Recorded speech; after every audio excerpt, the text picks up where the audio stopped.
Welcome everybody to a look at a new 88 films release, and it is 1974's Gold.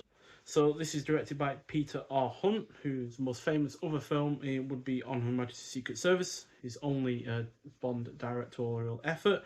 But as an editor, he did do the first three Bond films, that's Doctor No, From Russia with Love and Goldfinger.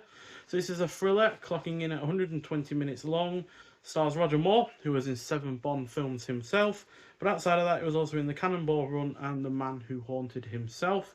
Also stars Susanna York, who was in Superman as Superman's mother, as well as Battle of Britain. And finally, Ray Milland, who was I've seen in 13 other films, with the likes of The Lost Weekend, The Big Clock, Dial M for Murder, and X, The Man with the X-Ray Eyes being my favourites from him. So Rod Slater is the newly appointed General Manager of the Sonderditch Gold Mine, located in Johannesburg, South Africa. But he stumbles across an ingenious plot to flood the mine by drilling into an underground lake, so the unscrupulous owners can make a killing in the international gold market.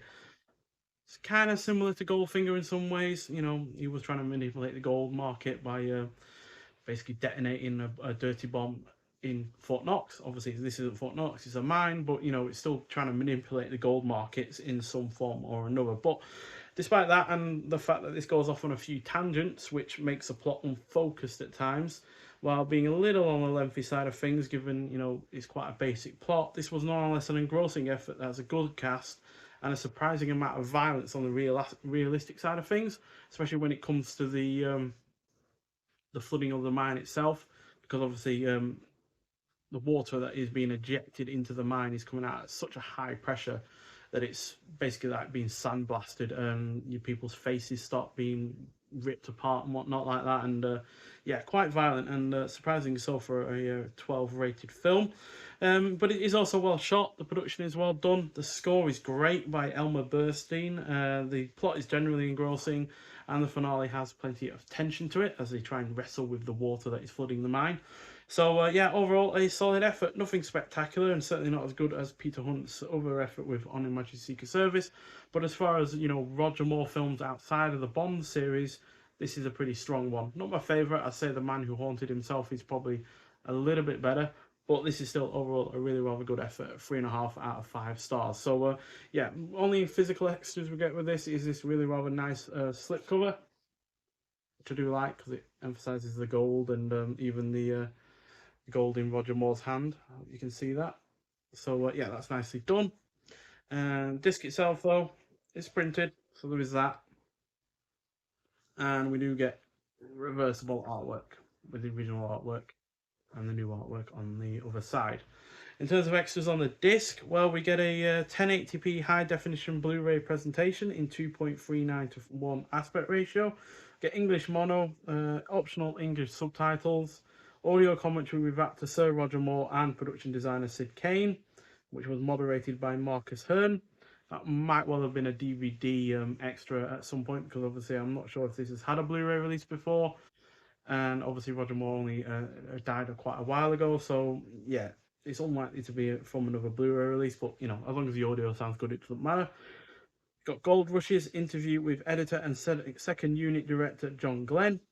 We've got Gold Frames interview with DOP Usama Rawi, that is, and focus puller Dew Humphreys. Then we got producing Gold interview with assistant producer Tony Klinger, Gold Blend, assistant dubbing recordist John Haywood, and then the original trailer, image gallery, and this new artwork has been done by Sean Longmore, and we've also got the original poster on the reverse as well. So yeah, quite a few connections between this film and the James Bond series. There's the two obvious ones I've already mentioned, Roger Moore and Peter Hunt, but there's also the fact that John Glenn was editor on this as well as second unit director, and he'd go on to direct 5 of the Bond films, all in the 80s, 3 of which starred Roger Moore himself. And you've also got Maurice Binder, I think that's his name, Maurice Binder. Yeah, I'm pretty sure it's unlikely to say on the back of here, but basically he did the title sequences for all of the Bond films from the 60s to License to Kill. So yeah, 4 connections to the Bond series there, which is kind of surprising, you know, given that I don't think this was this an MGM release?